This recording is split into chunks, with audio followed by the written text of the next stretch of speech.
Greetings and welcome to the newscast on Cam 1 Television. I am Etonde Valerie Monono. Our headlines.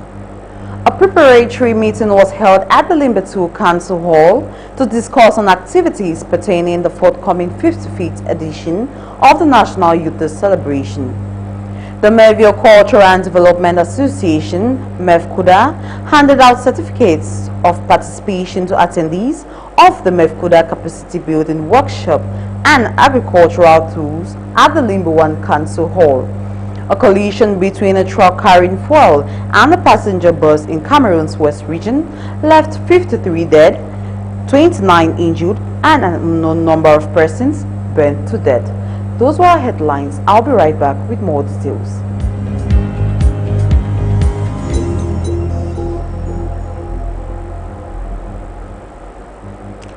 A preparatory meeting was held at the Limbetu Council Hall to discuss on activities pertaining to the forthcoming 55th edition of the National Youth Day celebration. Let's have more on it. Preparatory meeting ahead of the 55th edition of the National Youth Day celebration, the theme Youth, Resilience, Challenges and Opportunities in Times of COVID-19 took place this Friday, January 29, 2021 at the Limbetu Council Hall at Mukundange, Limbetu Subdivision. It was presided over by the Divisional Officer for Limbetu, Mr. Meke Eba Michael Serge Abe. The meeting started with the singing of the national anthem, followed by a word of prayer. Meanwhile, the presentation of last year was done by the head of the committee, Madame Coco Madones, sub-delegate of Youth Affairs and Civic Education for Limbetu Subdivision. This report, meanwhile, amendment and adoption of the report, which was done by the Divisional Officer for Limbetu, Mr. Meke Eba Michael. We want to thank the head of state, the first leader of the youth, their father, who decided and authorized that 11th February, 55th edition of the Youth Day to be celebrated this year, despite the context that we all know, COVID-19. And we are happy for that. And we can see the anxiety in our youth to fully participate in the organization. That said, today was our first preparatory meeting. We wanted to inform them about the National Harmonized Program, how are the guidelines, what have been said. The presentation of the National Harmonized Program was also done by the sub-divisional delegate. The name is Madame Coco Mandene, sub-delegate for Youth Affairs and Civic Education Limbetu. The theme of this year is Youth, Resilience, Challenges and Opportunities in Times of COVID-19. Yes, I'm sure you heard properly. Sporting activities have totally been taken out of the picture for the year 2021. Sociocultural activities have been brought down a notch. Things like dancing, singing have been brought down because these are activities that usually pull a crowd. And since we are trying to mitigate our losses at this time, we are going to be having for secondary schools quizzes, debates, and arts and crafts. And for primary schools, we are going to be having poems and quiz only. Thank you. Thank you. The creation of committee was put in place with the next committee meeting that has been programmed for next week Wednesday. The meeting ended with the closing remarks from the Divisional Officer for Limbetu Subdivision. The Mevio Cultural and Development Assembly, MEVCUDA, handed out certificates of participation to attendees of the MEVCUDA Capacity Building Workshop and Agricultural Tools at the Limbewan Council Hall. Let's have it. The award of certificates of participation to participants of the Mevio Cultural and Development Assembly MEVCUDA Capacity Building Workshop and handing over of farming equipment donated by MEVCUDA 2000 took place this Friday, January 29, 2021 at the Limbewan Council Hall. The ceremony started with the arrival of beneficiaries and well-wishers, arrival of the chairperson, MEVCUDA Organizing Committee, arrival of Limbewan Council Mayor, an honorable member of Senate, and also the arrival of the representative of the Divisional Officer for Limbewan Subdivision. Follow suit was an opening prayer and the singing of the national anthem. Meanwhile, a welcome address was given by the Mayor for Limbewan Council, Madame Eposi Florence Boye. Foster development in our town, and I urge all the participants of this event to ensure they make good use of the knowledge acquired, because this will go a long way to help alleviate poverty and building entrepreneurship. The chairperson of Mefkuda Organizing Committee, Honorable His Royal Highness Diku Fondasin Henry, thanked and appreciated the efforts of the participants. Of our continuous efforts to promote agriculture, arts, culture, and tourism while reaching out to the grassroots. The representative of the divisional officer for FACO applauded the efforts of the organizing committee. We should not just expect all from the government. This is just what the Mevio Cultural Development Association is doing, not relying on the government to come do all for them. So we are calling on all the other traditional rulers to equally do the same, to come under an umbrella like this, to bring development in the village, so that the youth will find themselves comfortable where in that locality. So I know we have. Participants were handed certificates. The ceremony ended with group photographs. A collision between a truck carrying fuel and a passenger bus in Cameroon's West region left 53 dead, 29 injured, and an unknown number of persons burned to death. Let's have the details. A misty Wednesday in Sancho and Cameroon as a whole, as some 53 comrades lost their lives in a ghastly motor accident at about 3:30 a.m. January 27. Alarmed Governor Awa Fonka Augustine, followed by his close associates, rushed to the scene where the officials of the fire rescue team were busy removing corpses. There was a head-on collision between a 70-seater bus belonging to Menua Voyage coming from Douala heading towards Chang, as well as a mini truck that was carrying fuel heading towards the opposite direction. As a result, both vehicles caught fire. While hoping for police officers to carry out investigations to confirm the real cause of the accident, first-hand materials indicate that there was a brake failure. First of all, around this area at about 3 a.m. It's cloudy, and secondly, found out that with the mini truck, it had a problem of brake failure. All the survivors, including children who got severe injuries, are presently receiving medical treatment at the Chang District Hospital. At the Menua SDO's office, Governor Awa Fonka Augustine said their bills will be taken care of by the government. Cameroon welcomes the Secretary of State of the Holy See, His Eminence Cardinal Pietro Parolin, amid a civil crisis. Let's have more on it. Amid Cameroon's ongoing Anglophone crisis, the country welcomes a Vatican guest at the Yaoundé Simelin Airport. His Eminence Cardinal Pietro Parolin, who sits as Secretary of State of the Holy Father Pope Francis. Arriving in Cameroon for a 6-day official visit, the Cardinal plans on having a meeting with all bishops in Cameroon in the Act Room of the National Episcopal Conference building in Yaoundé. Thereafter, there are plans in this region of the country, answering present on Sunday, January 31, 2021. While His Eminence Cardinal Pietro Parolin intends to use his stay to hold meetings or gatherings to seek suitable solutions to the ongoing Anglophone crisis, representing the Holy Father, who has advised a dialogue as opposed to bloodshed in resolving the crisis. Cameroon's Ministry of Defense was represented by Captain Cyril Tonfack, head of the Communication Division, to denounce claims of the military's wrongful killing and stating that the 4 boys were indeed terrorists. Let's have more on it.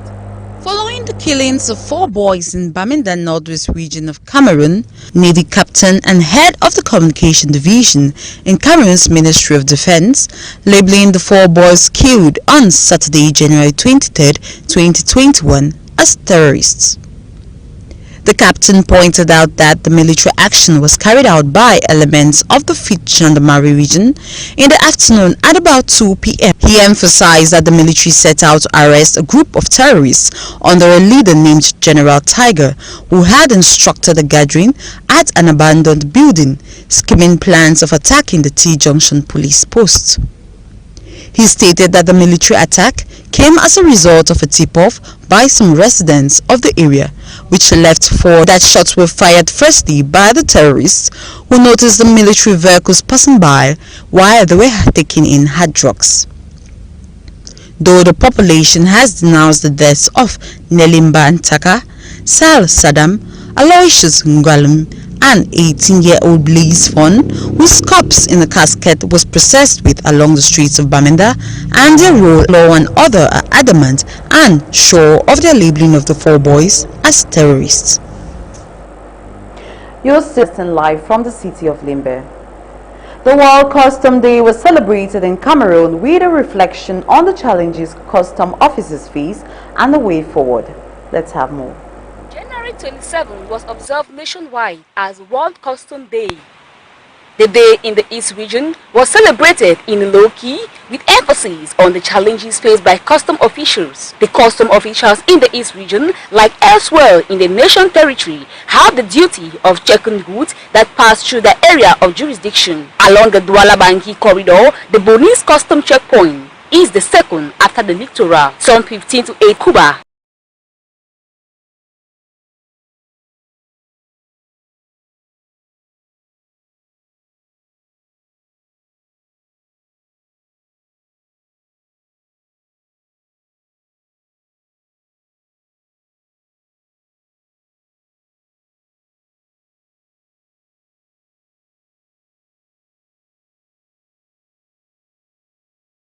It is thanks to the services of the customs that contraband and other dangerous goods are cut out of circulation, while the services also raise income for the state coffers. Over 50 agricultural groups and farmers in the East region have benefited from a sum of 290 million francs CFA. Close to 60 agropastoral groups and farmers cooperatives in the East region have been handed checks worth 290 million CFA by the Program for the Consolidation and Sustainability of Agropastoral Counseling. The support that falls in line with the third phase of the project was handed in Betua by the coordinator of PCPSFR in the presence of the regional delegate of agriculture and livestock. Selected from the 4 divisions of the East region, the 59 farmers cooperative can now have a lifestyle to live, having received financial support worth 290 PCPSFR financing. Reading the third phase in the East region has sponsored over 100 projects. Their roadmap is to carry out the projects that they submitted in their files that they should get. As the agropastoral farmers of the East region delved into quality and quantity production, the East Regional Delegate of Agriculture to lend their support and ensure continuity of the PSFR project. An APF session was held to discuss issues affecting member states and possible solutions. Let's have details. Members of the different committee of the APF began their meeting through video conferencing to discuss issues affecting the different member states. The political committee of the assembly that held its video conference on the 26th of January discussed a wide range of issues concerning the political Mali, Lebanon, amongst others, were discussed. Taking the floor, Honorable Hilarion Etons spoke about the situation in Cameroon, stating that the government deployed troops in the northwest and southwest regions to maintain peace, and also placed Professor Maurice Kamto on a house arrest to prevent the disruption of last year's regional election. After different speakers took the floor, they all took a unanimous decision to vote the resolutions put up by the La Francophonie organization to condemn the rebel attack in the Central African Republic before and after the re-election of Austin Castro Adera as President of the Republic. In the North region, the government has revamped an educational infrastructure, making it conducive for learning.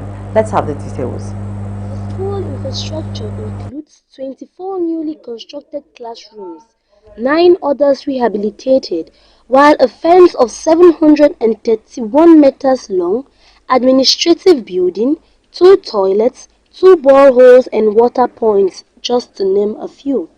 The gesture shall ameliorate the learning conditions. Benches, and then there's a problem of potable water. If this is done, I believe that everything is going to be the best. Meantime, the Minister of Basic Education, represented by the Secretary of State, Dr. Ashiri Kilo Fufong, expressed satisfaction in improvement of basic education in the area. I was also very pleased today to hear that females, this is great improvement and this is what we want to encourage. According to the French ambassador in Cameroon, Christophe Giroux, developing quality education is indispensable in resolving socio-economic challenges. The project, financed by the French Debt Relief Development Contract. The Commissioner of Police in Imo State, Nigeria, Nasiru Mohammed, has publicly rebutted the act and is in order to punish the perpetrators. Let's have the details. Commissioner of Police in Imo State, Nasiru Mohammed, has condemned the inhuman treatment and assault on some yet to be identified persons at Banana Junction, Olu, that the arrest of the officers involved in the accident. This was disclosed on Thursday in a statement signed by the Public Relations Officer for the Commissioner of Police, Ekioku Orlando. Orlando said in the viral video the officers were seen lying the 5 persons down on the floor and flogging them in the process, which is unethical. Actions have been commenced against them. The Imo State government had earlier on Tuesday declared a curfew in Olu and 6 other LGAs around the town after clashes erupted between the army and a local military, killing at least 1 person, officials and witnesses said Tuesday. The region has long been a hotbed for separatist groups and tensions between the federal security forces and the indigenous Igbo residents. Videos and pictures on social media showed soldiers shooting in the streets of Olu, but the images could not be immediately verified independently. Delving into U.S. politics, a week plus into President Biden's administration, and Trump supporters are still holding on to the reins of power. Let's have the details.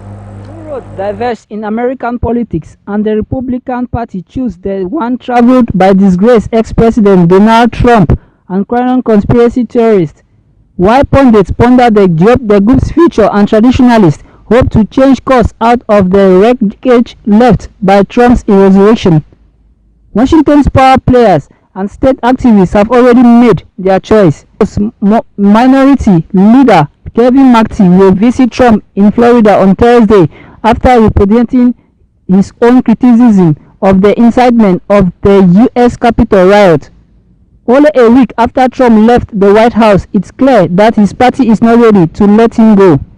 Extremists and Trumpists are on the rise, while lawmakers who condemn his aberrant conduct fight for their political careers. The anti-Trump wing, represented by members of Congress such as Sean Benson of Sam, Nebraska, and Mitt Romney of Utah, look like small and outmaneuvered force. This week's sorting will have significant implications for the group's positioning as it heads into the 2022 midterm elections and for President Joe Biden's hopes of draining the poison from Washington in the name of national unity. But it will also pose a fundamental for the Grand Old Party itself. It's yet another doubling down on grassroots foray and the Trump base the best way to win back Americans, especially those in suburban areas who rejected the ex-president who lost the House, the Senate, and the White House in a single 4-year term. Former U.S. President Donald Trump is still getting over his loss of the presidential seat as he steps out pledging to Republicans to continue the fight to take back power. The report. Trump pledges to help Republicans take back Congress, complicating the efforts of some to move on from his controversies as Republicans begin charting on turbulent future without a clear head of the party. Former President Donald Trump has declared he can propel them to victory in next year's congressional midterm election. President Trump's popularity has never been stronger than it is today, and his endorsement means more than perhaps any endorsement at Action Committee following a meeting Thursday with White House Minority Leader Kevin McCarthy. President Trump has agreed to work with Leader McCarthy on helping the Republican Party to become a majority in the House, the statement continued. In a separate statement, McCarthy declared the Republican Party united and ready to win. This will put GOP, but it will no doubt raise tensions within the party about whether the GOP should move on from Trump and his litany to controversies or double down on counting to cut the extremely loyal and partially extreme base of Trump support.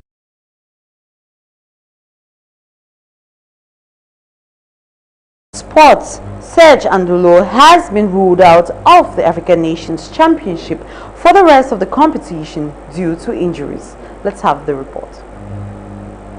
Intermediate Lions left back Serge Andulo will not be available for selection for the remainder of the African Nations Championship, according to multiple reports. Injured against the Stallions at the Amadou Ahidjo Stadium last Sunday, just after an half-an-hour mark, and was replaced by star runner Steve Roberto Kinney.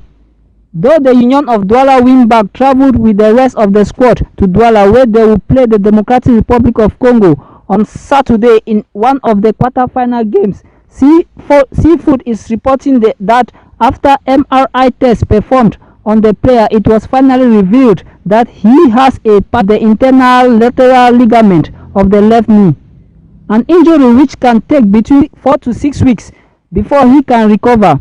Signifies that Andulo will not take part in the Lions showdown on Saturday at the Japuma Stadium against the Leopards of the Democratic Republic of Congo, and possibly the semi-finals and finals should the Lions solve the Congolese equation come Saturday.